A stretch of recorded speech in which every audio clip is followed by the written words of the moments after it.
had to. I told Barry everything. He thought I was certifiable, but when he heard about the manuscript, I had him. The fact that I'd written something, even if I couldn't remember it, was enough for him. He smelled money. And he believed that Alice had been kidnapped. Anything beyond that was another story. I had a midnight appointment with the kidnapper in a place called Lover's Peak, somewhere in Elderwood National Park. The plan was to rent a cabin. I don't like it, Al. I don't like any of it. It's not good. In fact, it's the absolute opposite of good. Mr. Wake! Barry, you found him. Hi, Rose. Oh, wow. I was just thinking about you, too. Great. I was just bringing Rusty some coffee. He's on the balcony, looking after Max. Poor thing. I really need to go. Great to see you again, Mr. Wake. Later! Who's Max?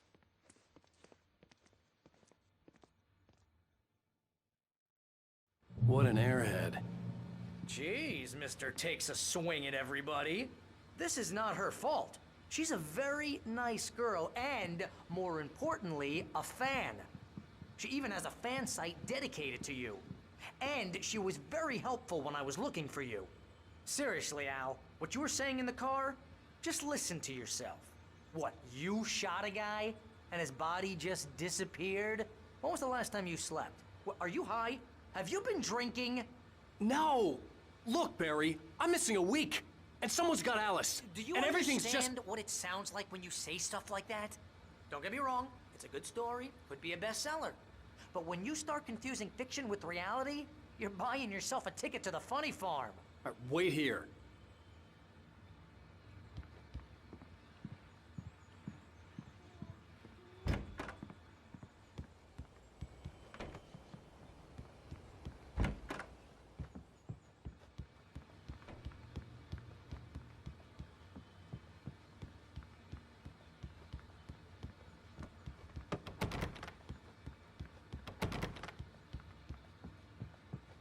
I'd come here to rent a cabin, where I could wait till midnight.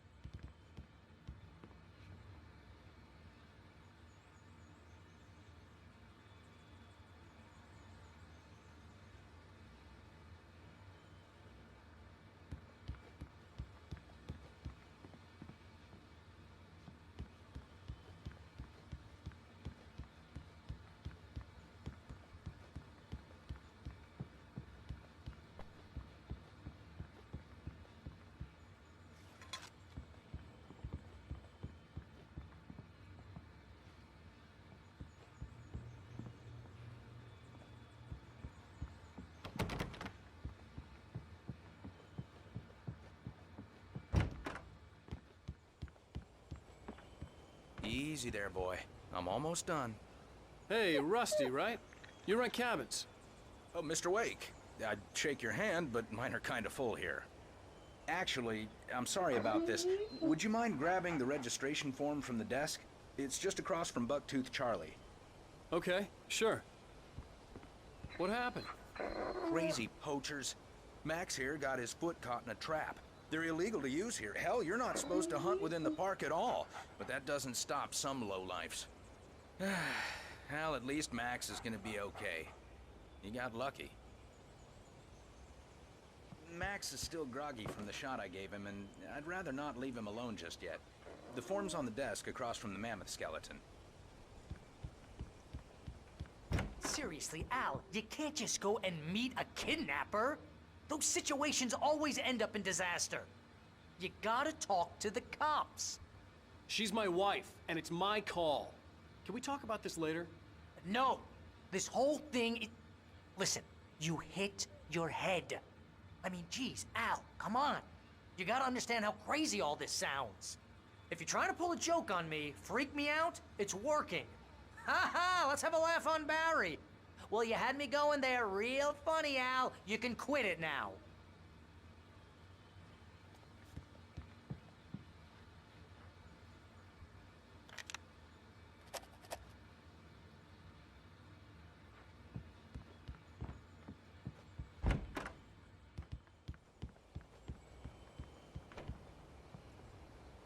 I think this is the form you wanted. And here are the keys. Okay, you're all set, Mr. Wake. Glad to have you staying here. Thanks. Can you tell me how to get to Lover's Peak? Oh, sure. It's at the end of the nature trail. Just follow the paths, you'll get to it eventually. It's an easy walk. Nice spot, too. If you have any trouble finding it, just keep your eyes on the radio mast. It's right below that. Look, Al, you're asking me to believe that you shot a dude who went poof into thin air, a guy who was bulletproof until you pointed a flashlight at him. You hear that from people who end up spending time in padded rooms, strapped to their beds, wearing white shirts with too long tangled up sleeves, and eating a healthy diet of pills. Al, you make cruel jokes about people who believe that kind of stuff. You're the skeptic. You gave me an hour-long lecture on homeopathy last month. What was it? If there's no proof, it's pure bullshit. Period. Guess the laugh's on me then. Al, come on! I mean, okay. Okay, maybe something weird happened to you, okay? Well, thanks for the heartfelt vote of confidence. All I'm saying is you gotta throw me a bone here, bestseller. What would you think if it was me? There's no way you should be going out at midnight with a gun. No one asked you to come here, Barry. Either work with me on this or go straight back to New York. Your choice.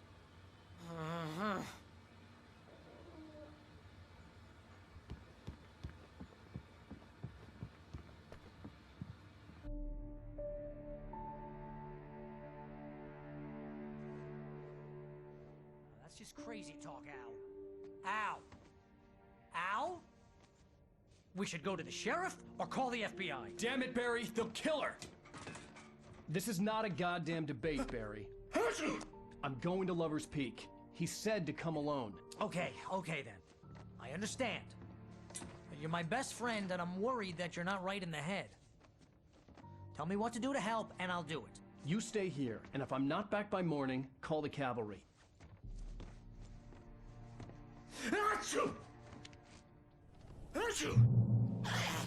Just be careful with the natives, Al. These yokels are dangerous. Everybody hates a tourist, or it'll be Deliverance all over again. Bless you. Oh, this place is trying to kill me. I'll bet there's mold in here, spores, poison ivy, God knows what. This is so not worth a 15% commission.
Hold down the fort.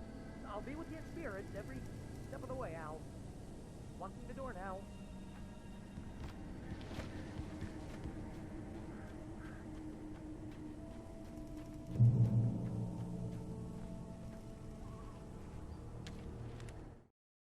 Barry had never gotten along with Alice, but he knew Alan loved her with an almost frightening intensity.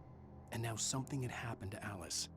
And here was Al armed with a gun and saying things people got put in padded cells for. It was as if his friend had experienced a massive psychotic episode. and was now totally disconnected from reality. It scared the shit out of Barry.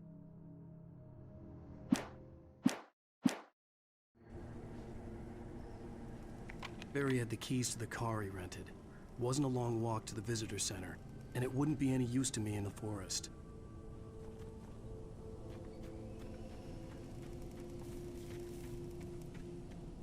I knew I should have gone to the cops. This wasn't the smartest thing I'd ever done, but I was still angry with Barry for trying to talk me out of it. These people had called me right in the sheriff's station. The cops wouldn't scare them, and they had Alice.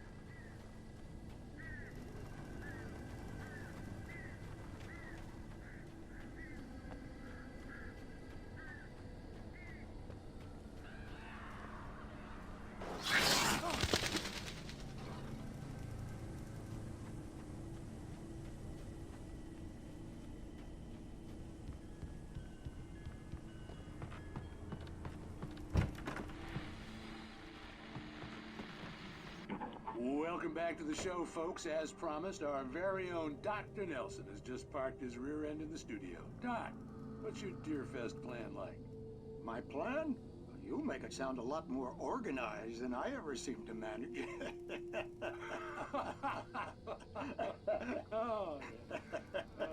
No plan, really. Just taking the atmosphere. I'm getting a little too rickety to do much more than that, you know. Oh, tell me about it. No sack race for us older gentlemen, huh? Yes, exactly, Pat. But I'm going to check out the parade, of course. And I'll be one of the pie contest judges, too. Well, that takes a different kind of constitution. Oh, yeah. It's my kind of exercise. Now, Doc, seriously, you're in pretty good shape, though. You're the outdoors type. I know for a fact you're an avid fisherman. That's right. Matter of fact, just caught a heck of a largemouth bass early this morning. But you're not taking part in the fishing contest? No, not this year. See, Pat, I'm just not that competitive anymore. Now I just like to take my time and enjoy the peace of it. It's no fun if I need to worry about what I'm catching, you know? Well, considering your track record, the participants are probably pretty happy you feel that way. Well, Pat, that's kind of you to say.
Crime and punishment.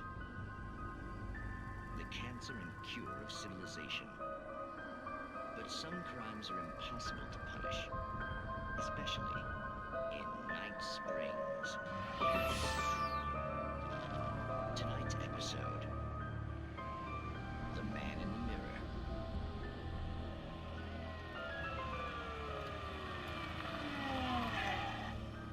He's inside, Agent. He's a weird one.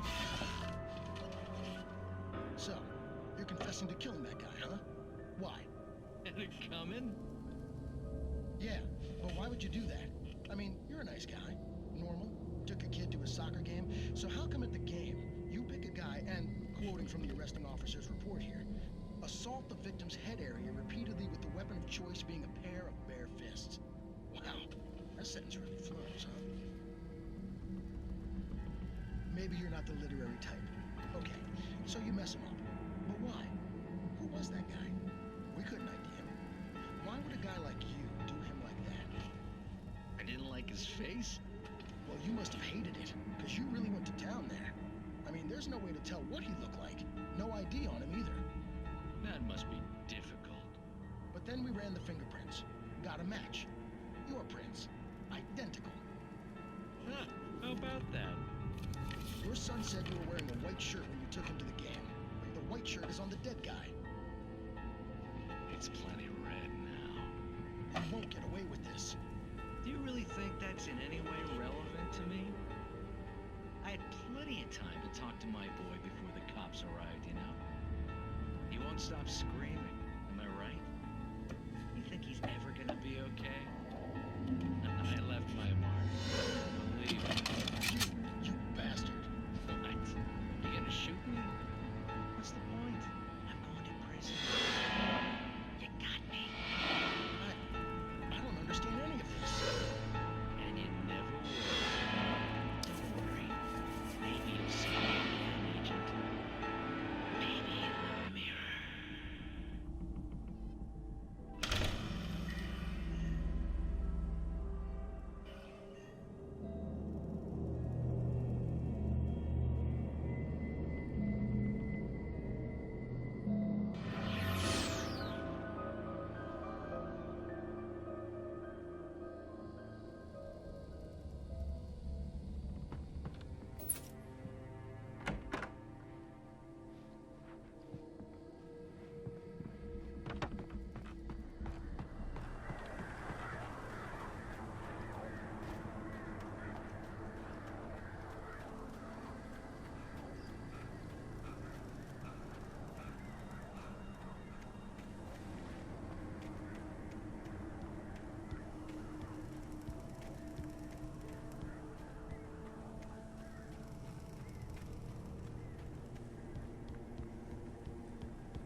Rose knew that Rusty was in love with her, and she liked him too.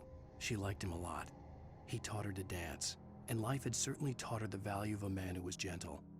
He treated her well, made her smile, made her feel good. But Rusty wasn't the prince of her dreams, and that tended to underline the unbearable truth. She was no closer to that Hollywood magic than he was.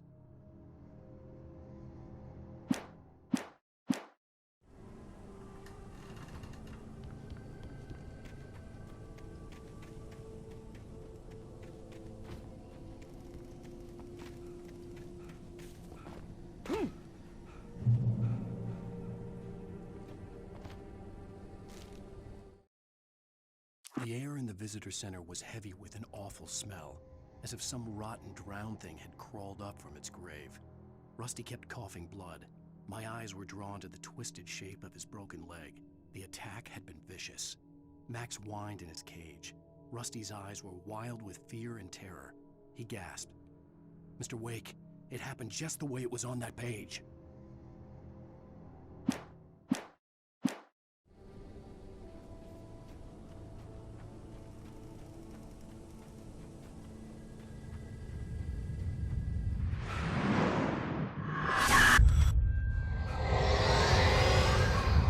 Vision left me weak. This was no head injury.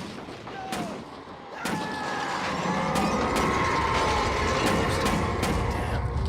Rusty, hang on! I'm coming! Please, help me! Anybody? Help me! Help me! Can you hear me? Anyone? Please help! Hello? Back here. I'm back here. Mr. Wake? Oh, hell. It happened. just the way it was on that page. I found came true. It knew. So dark. It'll come back for me. You must... The lights. In the office. I have the key. Okay, Rusty. Hang on. I'll be right back. Whatever did this couldn't be far. Rusty had found a page from the manuscript. It would help me understand what had happened. Shh. Good boy.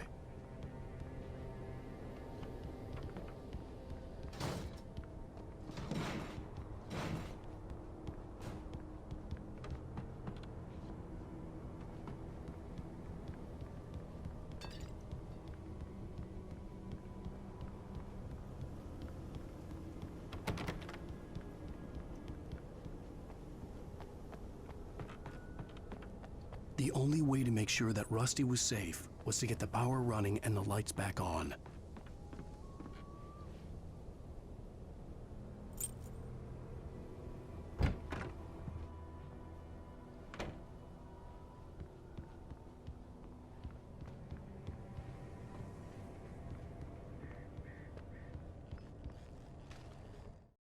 At the last instant, I changed direction and threw myself down.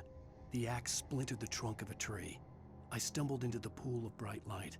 My lungs burned. I was too exhausted to move. I tensed as I waited for the killing blow, but it never came. I raised my head. Nothing moved in the darkness beyond. For the moment, bathed in the cold light, I was safe.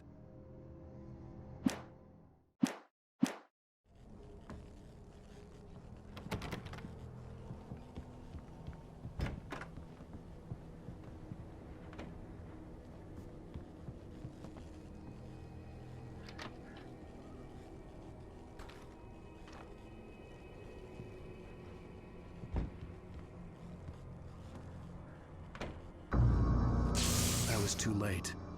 Someone had destroyed the circuit breaker. There was no way to get the lights back on.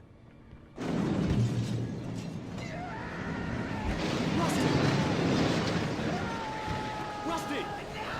The ground was covered with oily patches that looked like liquid darkness. The visitor center was sturdy, but the impact turned the front of the building into splinters. Rusty was thrown across the lobby like a rag doll and hit the far wall hard. It didn't hurt until he tried to move and saw his leg bend the wrong way, felt the broken rib stabbing him on the inside. Rusty howled in pain and fear, suddenly afraid to die alone.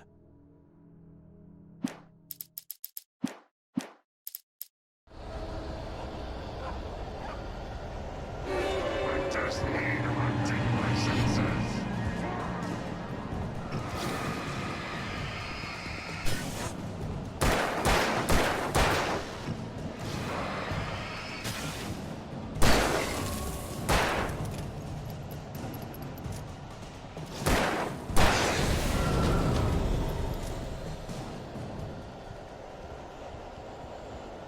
Something had torn a mammoth-sized hole in the wall.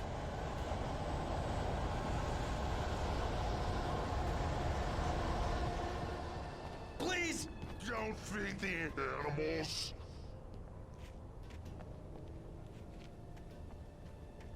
Fishing! For those visitors who purchase a park Fishing. license! Obey!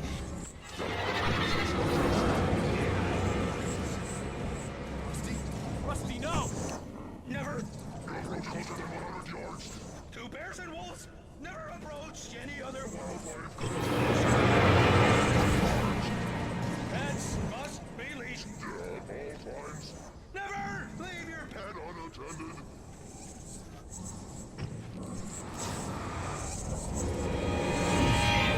It is Against the law. to remove any Natural objects. or historical artifacts from the park. Grounds.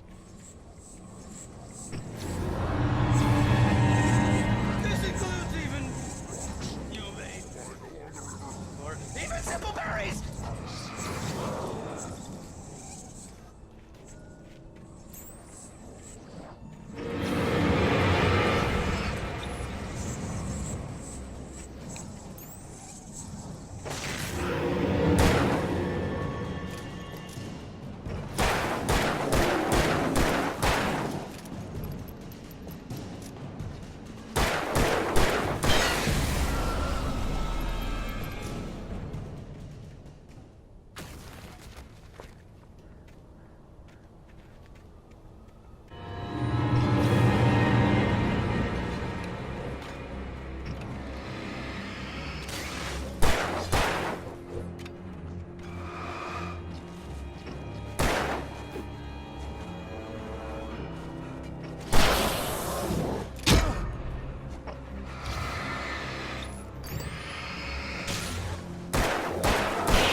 Forget about it, Barry. It's just me going crazy. Oh, jeez. Oh, jeez. You're not crazy. I wish you were crazy, but you're not crazy. Ow, be careful. Stay in the cabin. Don't open the door for anyone. I mean it.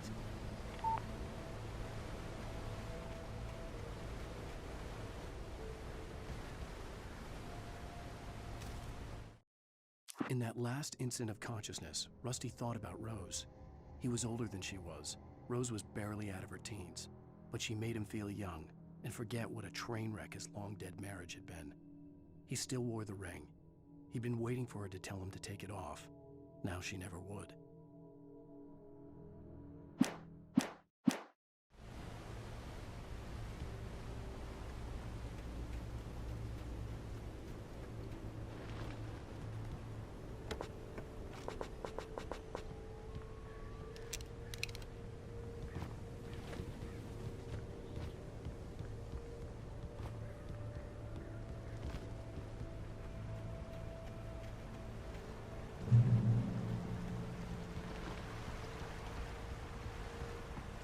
Lover's Peak was at the far end of the nature trail.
Nobody in Braight-Fallz seemed to know where Al was, but Rose, the waitress at the diner, had seen him. From what Barry could tell, Al pretty much fell off the face of the earth when he left the diner. Rose was just the kind of fan that Al hated, but she really tried to help. She was smart too, knew a lot about what was going on in the town, knew a lot about Al, even knew who Barry was. Barry liked her. That was no big surprise. When it came to women, Barry and Al rarely saw eye to eye.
I turned the corner, afraid of what the flashlight's beam might reveal. Suddenly, a roughly painted symbol of a torch glowed in the light. Behind it, hidden by a rock, sat a battered metal trunk. It was here for a reason, packed with supplies, batteries, flares, ammo, things you need to make it through the darkness of the night. Something left behind by someone who knew what I knew, and more.